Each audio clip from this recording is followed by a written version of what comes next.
Hello, everyone. Warm welcome.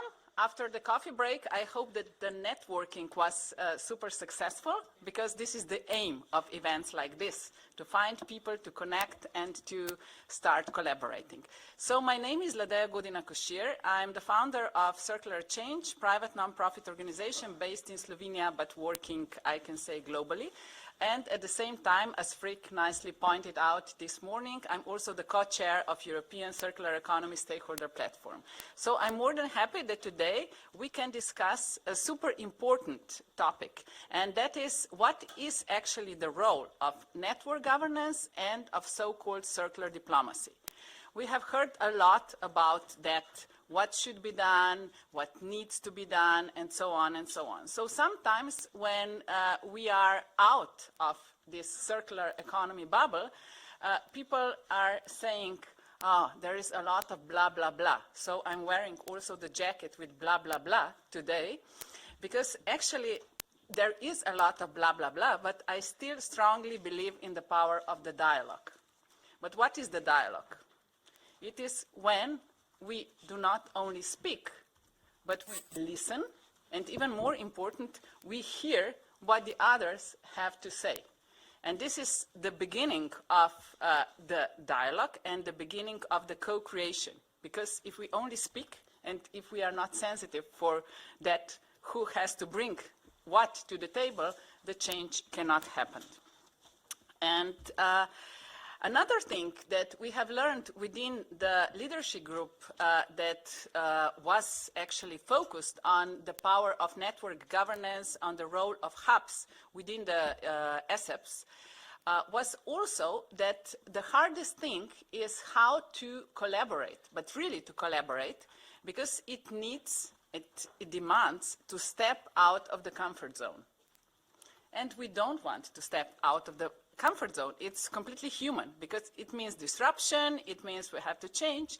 But if we want to do what we are talking about at this conference as well, then we have to start collaborating with those who are out of our bubble. What does it mean? It means, for example, that the European Commission should have a very fruitful dialogue with, let's say, NGOs. On the other hand, there is an IT expert who should know how to have a very fruitful dialogue with the farmer, and so on and so on. So this means stepping out of the comfort zone, stepping out of our bubbles, and starting this systemic change, because it cannot happen within our own bubbles and within our silos. So, and what we have heard as well is that the time is now, the time is now. Absolutely, but the time is now for action. Not for asking us why we have to do something or is it needed. No. We know that it is needed, the action is needed now, and we cannot do it by ourselves. We can only do it together. And therefore also the topic of circular diplomacy, because we have heard that Europe has the ambition to be the lighthouse of this circular transformation. We have Green Deal, and as I said yesterday, we have all the cookbooks, how the recipes, how to make this transition happen. But again, to step out of the bubble and really to bridge the global north with the global south, meaning that we learn from each other. So we don't have the answers. What we did here in this part of the world is actually what is causing a lot of crises that we are facing. And I'm super privileged today that we have former Commissioner Janez Potočnik and the co-chair of ERP and the partner of Systemic. So I cannot imagine a better keynote speaker for this important topic than Janez. So Janez, thank you very much, and please set the scene, and based on your intervention, we can continue with the discussion. Thank you. Hvala, Ladea. It's good to be back, dear friends. As you have heard, with Isabella Teixeira, I do co-chair the International Resource Panel, short IRP, and for those who do not know what IRP is, it's a science policy interface, which was brought together by UNEP to assess trends and impacts of resource use and circularity, future outlooks, and of course solutions. So in short, we are a circular economy scientific backbone, which I hope you can rely on and will be able to rely on, hopefully, even more in the future. I was asked to explain in 10 minutes why circular economy policies are critical if we would like to address climate, and biodiversity challenge, and why this will not be possible without improved governance and cooperation and at all the levels. So let me try. The world has changed. In 1972, when Club of Rome released the famous The Limits to Growth, it was 3.8 billion people on the planet. And a few weeks ago, we surpassed 8 billion. We moved from an empty world dominated by nature to the full world dominated by humans. For the first time in human history, we face the emergence of a single, tightly coupled human socio-ecological system of planetary scope. Just think about climate change, pandemics, internet, trade, travel, global security threats, and I could continue. We are more interconnected and interdependent than ever, and our individual and collective responsibility has enormously increased. We are once again facing devastating war on our continent. Due to Russia's invasion to Ukraine, after a year of conflict, we are facing severe consequences. This acute crisis in our region has exposed our deep fragility. Fragility we have unfortunately ignored for a long time during the good times. But we are also facing chronic crises. The triple planetary crisis of climate change, biodiversity loss and pollution, and fragmentation and inequality continues to exist, even deepen. Taking painkillers will not heal chronic diseases, rather hide them and make them worse. The way we manage our natural resources, it's critical. IRP, it's clear, resource use, it's at the root of the triple environmental crisis. Resource extraction and processing drive 90% of land-related biodiversity loss and water stress, 50% of greenhouse gas emissions, and 1/3 of health-related pollution impacts. The trends are alarming. Material use, which comprises everything extracted from the earth, has tripled since 1970, last 50 years. And without transformative change, it will double again by 2060. Resource use harbors deep inequalities. High-income countries have benefited most and have driven the planetary crisis, while emerging and developing economies hold least responsibility and are facing the worst impacts. World Inequality Lab recently published the 2023 Climate Inequality Report, showing how much inequality is driving climate impact. The top 10% of global emitters are responsible for 50% of global carbon emissions. This is not just a country-level story. The highest consumers everywhere are responsible. The report shows that carbon emission inequalities within countries deserve as much attention as between the countries. Central question circular diplomats should ask is how to meet human needs and maximize our well-being by optimizing the use of energy and materials, which for high-income countries means by using both less. We need to decouple our economic growth and well-being from natural resource use and from impacts. European Green Deal is clear about that. In the most quoted paragraph, we can find the targets. I'm quoting, of reaching no net emissions of greenhouse gases in 2050 and where economic growth is decoupled from resource use. But it is interesting to see how much attention is given to the goal related to no net emissions of greenhouse gases, and how the second part of the commitment, economic growth to be decoupled from resource use, is somehow set aside, rarely mentioned. It is only recently getting more attention, but again, only in the context of the need to reach the no net GHG emissions target due to the acknowledgement that success of energy transition depends on securing the access to increase critical material needs. Europe is fragile from energy and materials security perspective. While securing supply is important, it will be also crucial that we first carefully look at where and how we could reduce energy and material needs to strengthen strategic autonomy and increase Europe's resilience. We must avoid replacing energy system based on fossil fuels with one based on materials. Avoid replacing one dependency to another. Now to the circular economy. It should be seen as an instrument for decoupling of economic growth from resource use and environmental impacts in practice, as well as part of the bigger picture of economic, societal, and cultural transformation needed if we want to deliver European Green Deal and SDGs. It should be seen as a core ingredient for strengthening resilience and strategic autonomy. However, most climate policies and national plans still neglect systemic resource efficiency solutions in their NDC submissions, as well as in national biodiversity plans. Focusing only on supply-side efforts, on cleaning the energy system, as important as it is, it will not deliver our climate and environmental targets. We must also exploit the potential of demand-side measures, which would also get us closer to the questions related to responsibility and equity. Resource efficiency, especially in high-income countries and among wealthy people, should thus be complemented with sufficiency-based policies and behavior. We must stop ignoring the inherent wastefulness of our production and consumption.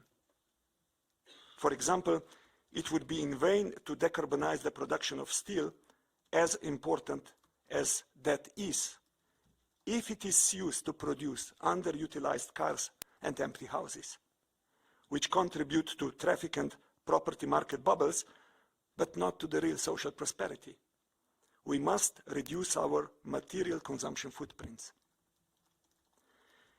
We have prioritized the prevailing broken economic system for so long that it sometimes proves impossible for decision makers to imagine a different one. Any suggestion to deviate from our growth-driven path is met with accusations of being anti-well-being and having disregard for people's hard-earned livelihoods.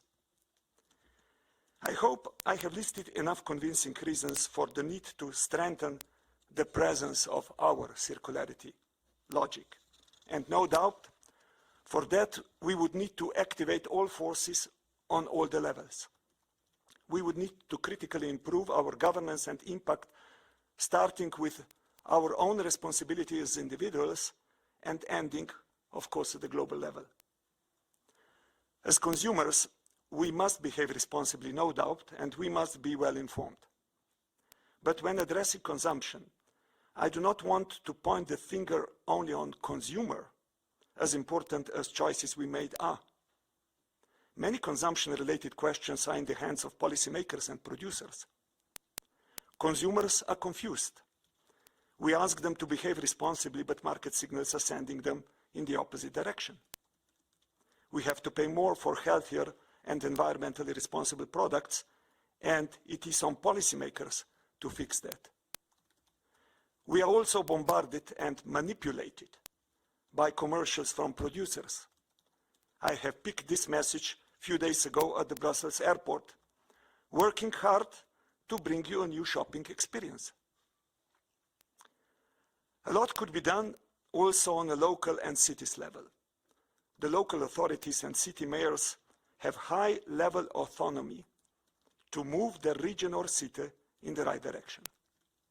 Cities are also places where problems are concentrated, meaning that also solutions are most effective there. Good examples pushing the circular ambition higher could be found also on national level.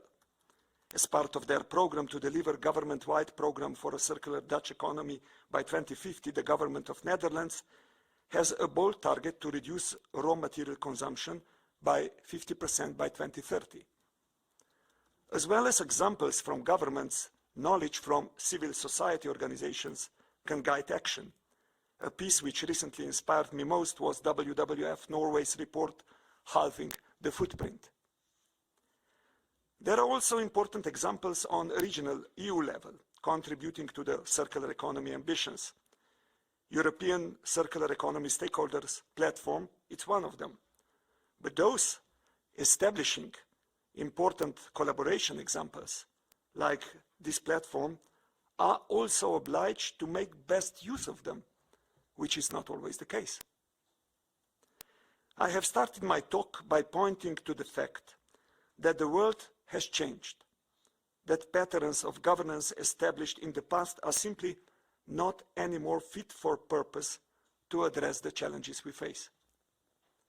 We need more circularity also as part of the governance on a global level. Instead of owing, there is a need for sharing sovereignty. And the COPs in the climate and biodiversity area are good examples of shared sovereignty. We do not have a similar global governance structure, a convention, for example, for the natural resource area or circular economy. And there are discussions going on about the need to propose something. Initiatives are emerging, for example, in the field of plastics and chemicals, clearly showing an interest and a need to move the governance structures further. For now, it is essential that our voice, echoing the need for better integration of circularity and demand-side policies, is loud and clear in the climate and biodiversity efforts. It is critical for reaching the targets set in both. GASERE, it's a good example of a circular diplomacy at an international level, and the European Commission should be praised for active role playing there. I see it as a bridge to hopefully something which might help us moving circularity efforts from international to global level.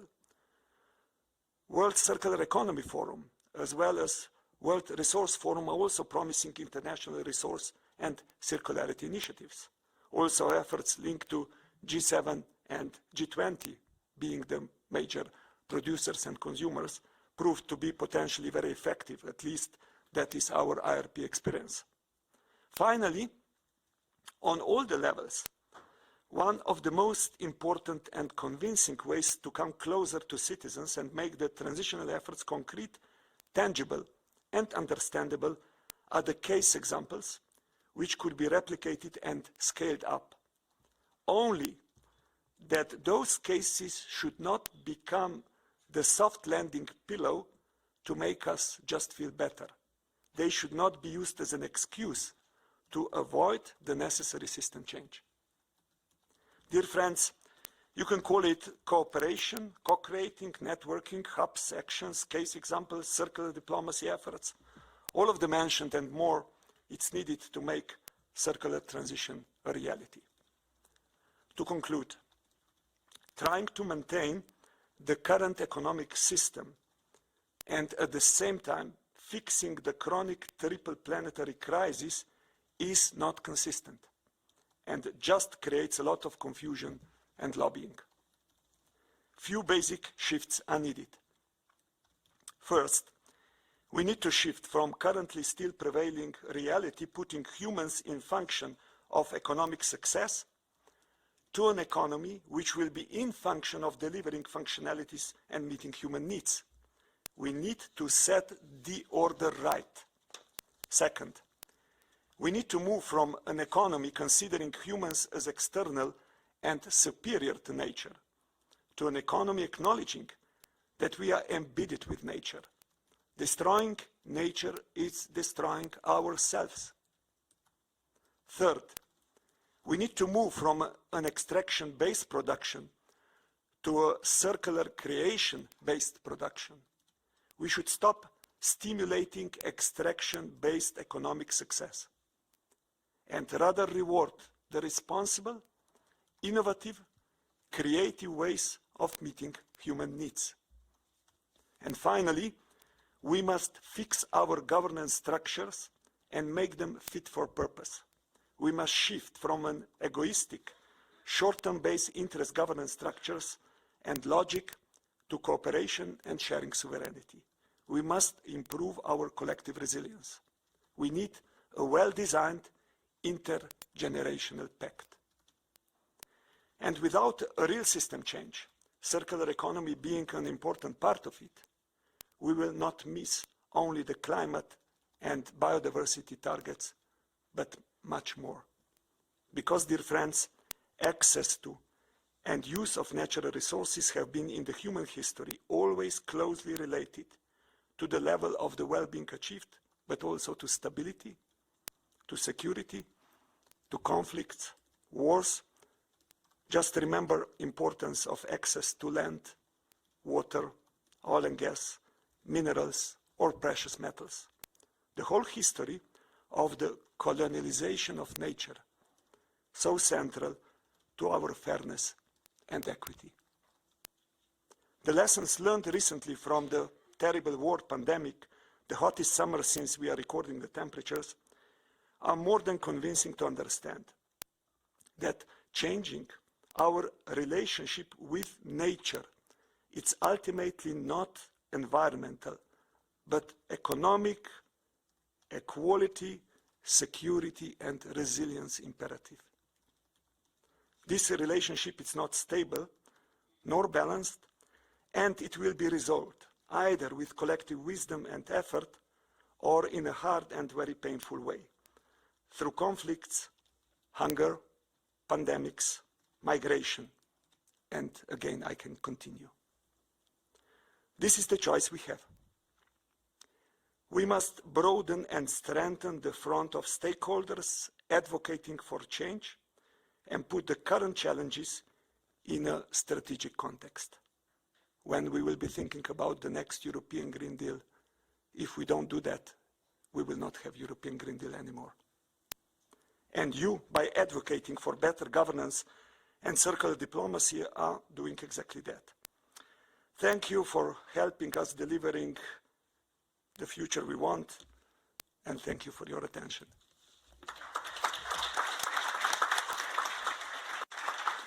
Thank you very much, Yanis. Listening to you, I guess that we have a very good manifesto for circular economy diplomacy. So thank you very much, and I hope we can use your words when not only promoting circular economy and transformation, but actually working on the ground. And as I said at the beginning, and as it was stressed many times throughout these 2 days, really this network governance is essential. So what is happening on the ground and how to link it with the top-down approach, so with the public governance. And at this point, I would like to invite you to use Slido, if possible, where we have a question for you, whether you are familiar with the concept of network governance, yes or no, just hopefully it will appear. And I will use the opportunity in the meantime to introduce the panelists, because we want to bring closer what is happening on the ground on different levels. So starting, of course, with national level, with Laura Kotaya, who is representing Enea. Then we will move forward to Hubert Bukowski in Novo, who will introduce us how the platform that is based on the local level can connect the dots also internationally throughout one very interesting initiative they have.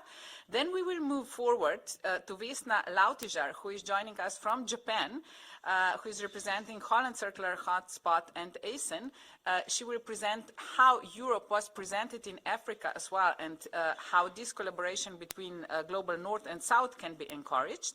And Luca Polidori from Huerta and now also Holland Circular Hotspot will connect the dots and present the role of circular diplomacy as well as the role of the hubs. And we have an active listener, Catherine Barth from Norway, Nordic Circular Hotspot, who is a kind of observer and the ambassador of circular economy in Nordic countries. So to wrap up our discussion, and we don't want to have younger generation only as an observer, but we have Mateja Zajcic with us, who is a reporter, and we ask her really to listen carefully what is what are those points that she, as a representative of young generation, finds relevant. So that will be then the wrap-up for the next session. So Yannis, we are really happy that we have now the ground, and I will move to Laura to see and to hear what you can share with us from the Italian perspective. So, yes, thank you, Ladeia, for your presentation. Thank you for inviting Enea and for inviting ICESP to be present here today. I would like to share with you our experience in Italy starting from 2018. We funded the Mirror platform of ICESP, next please, the Italian Circular Economy Stakeholder Platform. From this year up to now, we are now a quite big experience in Italy. We play as a hub of source circularity in Italy, and we have about 300 member active organizations working with us, and about 800 experts working in working groups. We play as ambassador for circular economy in our country, and we are also working together and linking with ICESP. In fact, we collected about more than 200 good practices, and we share them also with ICESP. So there are a lot of Italian good practice also in the ICESP database, since when we collect data good practice, then we share them with ICESP themselves. We are working in working groups in Italy, where experts are collaborating since they are willing to implement the circular economy. So in terms that we are collecting experience and also stakeholders that are convinced that circular economy should happen, but we are working together to understand how to implement circular economy, how to focus on problems, and how to try to solve problems we have in the implementation of circular economy in Italy. We have several groups, working groups start working from 2018, and now we are working also in the working groups of ICESP with at least one representative working in there. So the activities at Italian level and also at European level are linked, and we are very happy of this, and we are trying to make our experience flowing in the European level and to get some information from European level in Italy. The next, please. According to the working group activity in Italy, we focused on several priorities, 9 priorities, in 3 pillars: framework, tools, and actions. There are practical issues that we focused according to the experience of all stakeholders participating in the platform. I mean, public authorities, companies, civil society, research activities, research bodies, and university. Since the problem of implementation of circular economy are different points of view and different, let me say, border to be fulfilled. According to this, these 9 priorities are really quite effective and useful to be implemented in Italy. Now we have in Italy the national strategies for the circular economy, and ICESP and Enea has been consulted for this document redaction, and now Enea and ICESP in the background supports the Ministry of Environment in the implementation of this strategy. This is quite important because that means moving from the top-down to bottom-up approach, they are working together. Now we are working on several actions, and that you can see in the presentation. The most important, I think, in this moment is stress the ongoing activities on working groups and the relations between Italian experience and the European one, but also maybe trying to make the other similar initiatives working at European level working together, because the implementation of circular economy can be really different from one country to another one, and maybe problems can be also different, but maybe solutions can be the same. So I hope that in the future, the near future, we had the opportunity to work together also with similar initiatives in Europe. Thank you, Alelia. Thank you very much, Laura. And I think it's super encouraging seeing how powerful the platform can become and how useful and impactful on the ground. So, Absolutely. yeah, thank you very much. And afterwards, you can ask Laura how to do that in your country. We are moving down now to Poland. Hopefully, we will manage to connect with Hubert. Do we have a connection? Okay, Hubert, the screen is yours. You're with us. Yep, thank you very much. Thank you for having me. My name is Hubert Bukowski. I'm a research director at Innovo, Institute of Innovation and Responsible Development in Poland. And today I wanted to tell you briefly on Innovo's experience in circular diplomacy and network governance and its effects. Well, we are an NGO from Poland that from the very start of its existence set on a journey to make Polish economy more circular. However, also from the start, it was obvious that no organization can do it alone. And secondly, you cannot confine circular transition to one market alone. The whole world is interconnected, especially the European single market.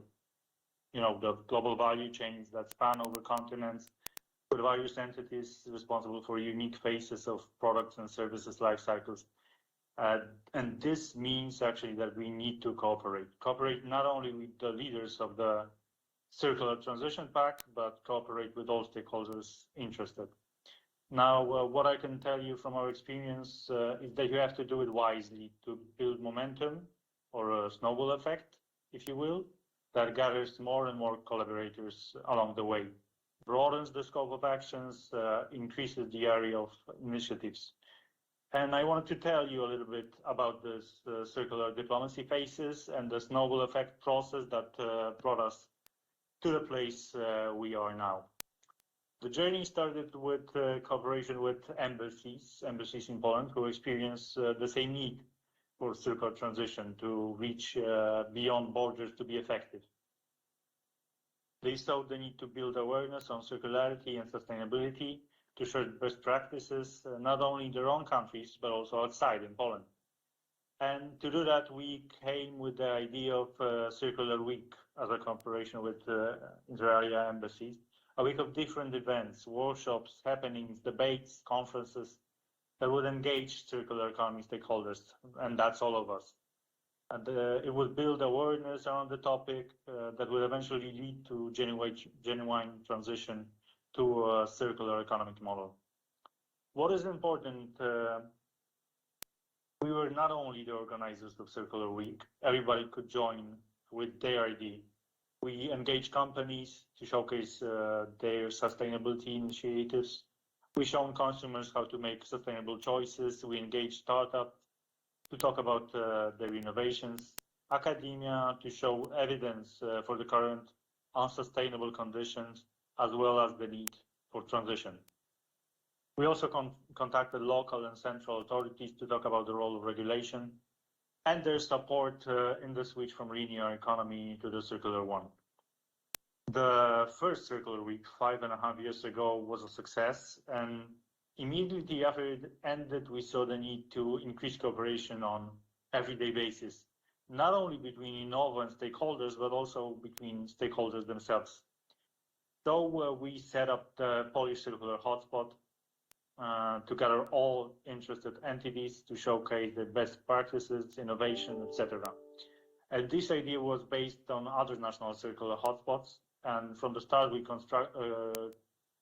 we based our work on cooperation between those hotspots, which I'd like to thank all of them for.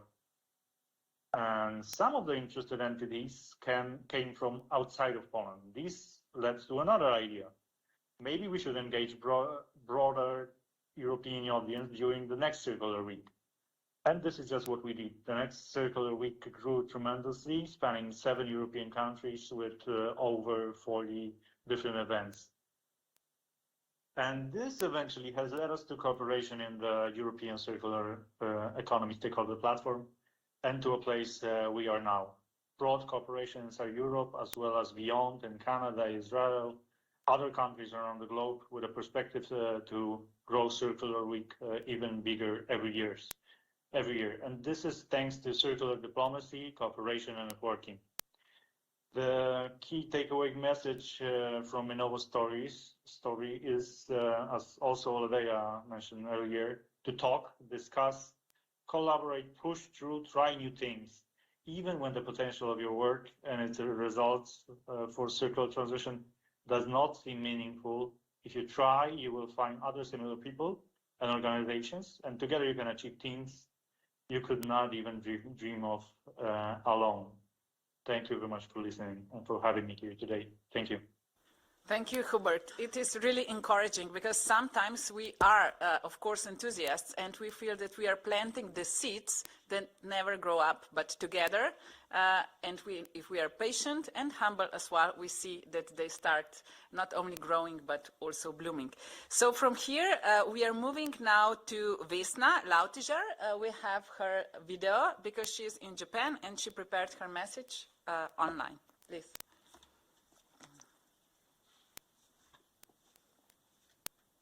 Hello everyone, my name is Vesna Lautiger. I'm a policy researcher at IHS in Japan, and I supported Holland Circular Hotspot in setting up an event that explored how the circular economy can be boosted in Africa through circular economy hubs. This was a high-level event, part of the World Circular Economy Forum held last year for the first time in Africa, in Kigali, Rwanda. It was organized by the government of the Netherlands, African Circular Economy Network, Nordic Innovation, Holland Circular Hotspot, and supported by various excellent partners. We had African guests coming from 11 different African countries. However, the European Circular Economy Stakeholder Platform there also had a strong signature. So at the event, we wanted to emphasize that circular economy hubs can really make a difference in transitioning to a circular economy. To foster the circular economy, we all know that we need all stakeholders on board, the government, the citizens, businesses, knowledge institutes, and the hubs are the ones connecting them vertically and horizontally, and by doing so, they accelerate the transition, they set the trajectories, they help to eradicate the barriers and search for opportunities. So the power of circular economy hubs is being recognized globally, and it is also why they can be found everywhere in the world, in every social economic situation. As a matter of fact, during the World Circular Economy Forum, a newcomer, Circular South Africa, was launched. Having a hub in a country is a huge advantage because it allows them to harness local circular potentials that are unique for each country. Establishing the hub can be flexible and also should be tailored to local conditions and stakeholders.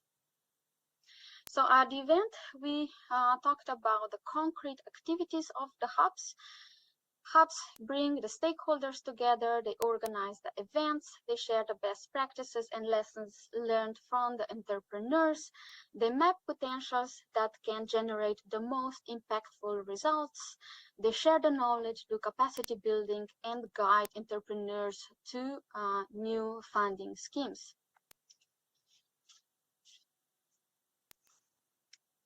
So what were the main observations from our roundtables? So firstly, it is important to note that the circular economy practices are firmly rooted in African culture and are part of their daily lives. However, the circular economy is not well acknowledged and it is not institutionalized. And for the time being, the spotlight is more or less on waste management and recycling. The focus should include the informal sector because the segment of informal workers is very significant in Africa, and it should also include the youth because Africa has the youngest population in the world. Oftentimes, the lack of finances was expressed. However, one opportunity showed up to link circular economy to climate finances. At the event, it was well acknowledged that the circular hubs can be catalysts for circular economic development in Africa, and they can have a really strong steering function. We noted that there are already so many excellent circular economy initiatives in Africa, and they can be a nest for the hub establishment. Especially in the initial stage of the hubs could work on communicating the circular economy across sectors and levels, including civil society, using various channels, especially media. And just like everywhere, to scale up the impact, the hubs need to activate both the governmental level and the private sector. Lastly, and very important, because there is not so much of linear logins in African countries, this allows them to leapfrog. And this is also where the support from Europe and the global North can contribute through close collaboration and sharing the lessons learned. Thank you. Thank you, Vesna. I think it was really insightful and well structured. And what we have learned is really that the global South is implementing circular economy out of the need, not out of the choice. And we are approaching this situation in the North as well, because we cannot maintain the way of production and consumption anymore. So a lot of hubs, but one mission. So Luca, can you wrap up now based on what you have heard and share with us how do you see the future of the hubs and of this network governance and circular diplomacy? Absolutely. So thank you, Adalia, for inviting me. Can everyone hear me? Yeah. Good. First of all, indeed, maybe quick recap on why I'm here. Last year I prepared European projects to bring some top-down funding to the bottom-up network of circular hubs that is being developed. Now, what is a circular hub has been described quite well by the speakers that came before me. Innovo was, of course, in the network that was among that. The project was not funded. Nevertheless, it was a good opportunity for bringing power to the network and to bringing the network together. Still some connection that happened at consortium level before that is still organizations that were not collaborating before are collaborating now. But this brought to analyzing why it was not funded. And the fact is that at European level, the only possibility to get, to apply, the only specific topic for such a thing received more than 300 proposals, where it was only funding 2 projects. So on that basis, I organized an event last month to bring together some of the key stakeholders and to understand why there aren't that many funding possibilities for our needs. We brought together circular hubs for circularity, which is a very different concept within Horizon. And we also brought together the digital innovation hubs because they also have a role in the transition towards circular economy, and also because they are very good examples of how top-down support can be given to a networks of business supporting organizations and quadruple helix organizations such as the circular hubs. Now, Eurada made a very nice article about resuming the content of this event, and the conclusion was that at the end of the event there was more confusion than there was before. And this brought me to consider what is successful circular diplomacy and what is a failure in circular diplomacy. We tend to think that successful is when we find an agreement, but I do think that there was a failure before because this the different stakeholders that were in that room were not communicating with each other, and now a conversation is open. Now, of course, the confusion brought to many questions, such as what is the link between the Circular Cities and Regions initiative and the Hubs for Circularity and the Circular Hubs, and what is the future of this Circular Business Hub we have heard yesterday about, and what is the link between the coming Circular Business Hub, European Circular Business Hub, and the European Circular Stakeholder Platform. All of these things need to get aligned better.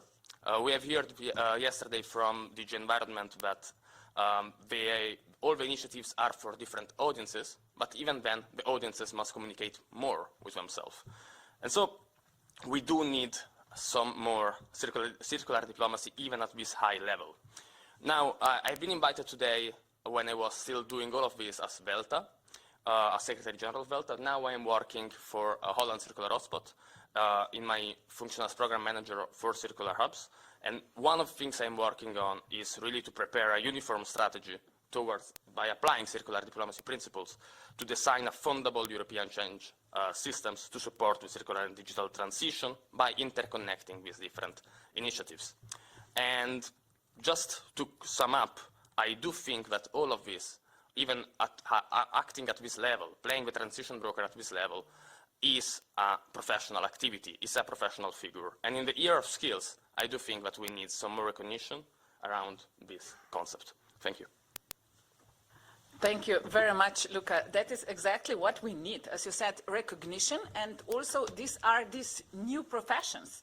Because transition broker did not exist, but now we need them. Circular diplomacy as such was not listed as one of the fields of diplomacy, but that is what we need.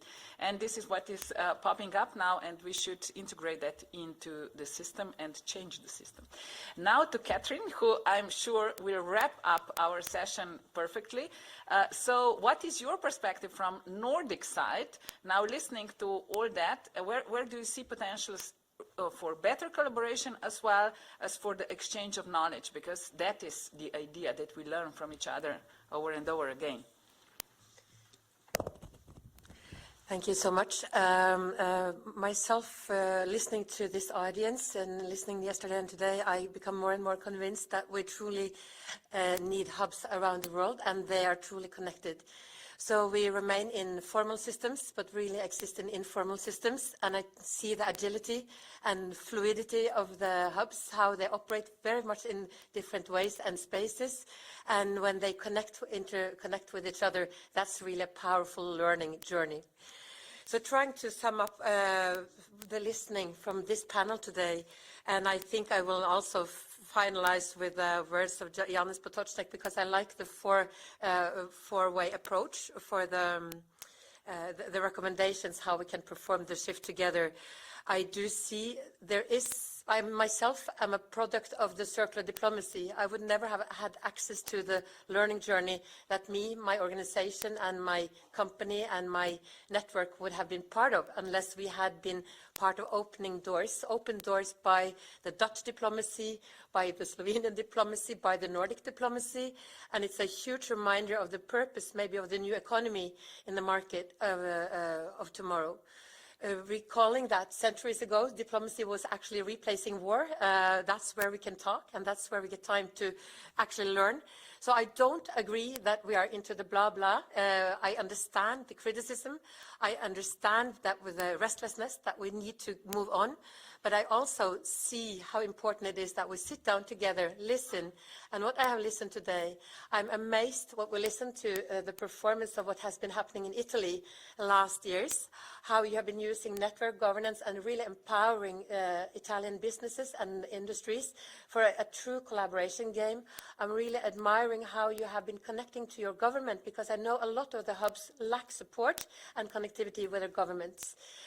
So I would really be encouraged to look even more into how Italy has really been moved along since, I understand, the 6 years since you started this. Also, listening to the wise words from Vesna from Japan, studying the policy, we know, and it's pretty scary when we introduce policy innovation as part of the system change game, because we tend to think that we might perform the change within the existing system. And it's pretty scary to walk out of these corridors and think that there is something beyond where we are today.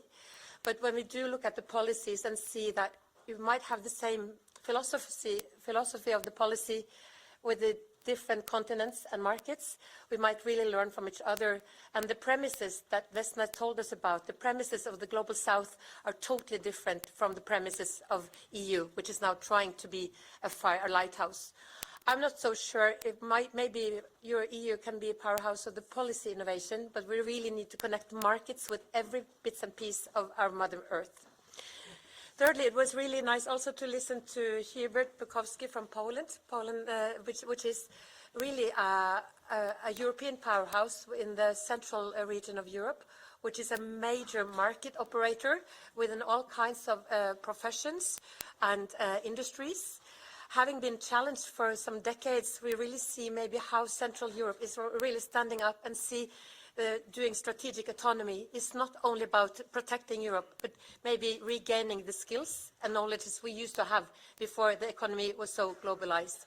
Also seeing how actually Poland's Circular Week is using the embassies, the diplomats, and really attracting them and pulling bottom-up initiatives, connecting.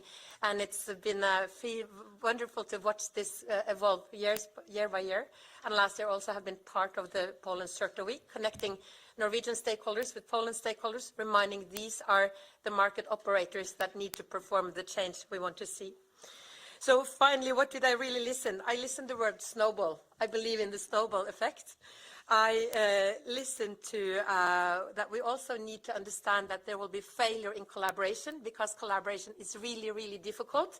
We come from silos and sectors, and also trying to evolve a Nordic circular hotspot, we need to understand that we have market differences, cultural differences, and failure will happen, but how can we regain and regenerate connectivity and learn every time we fail? So I think I will really close with the words, reminding that it's not only about materials, it's about human beings, and also challenging the economic system that Janis Potočnik reminded us about, and knowing that circular transition is a reality, and it is really hard to maintain a current economic system while we are performing system change.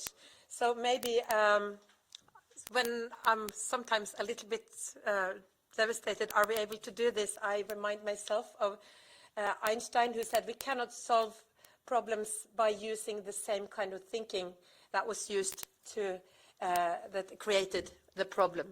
Thank you. Thank you very much, Catherine, and thank you. It is very much aligned with the quote Janis likes to use, so we are all in the same boat.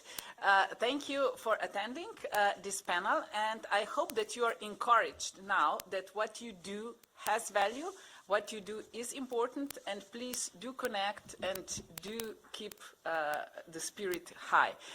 And please, Slido, the last one, just to make a wrap up, what do you think about circular diplomacy, where it can have the most impact? And now I'm moving as well, because Jackie is here taking the seat, and she will drive us to the next session. Thank you very much. Thank you so much, yeah, Thank you.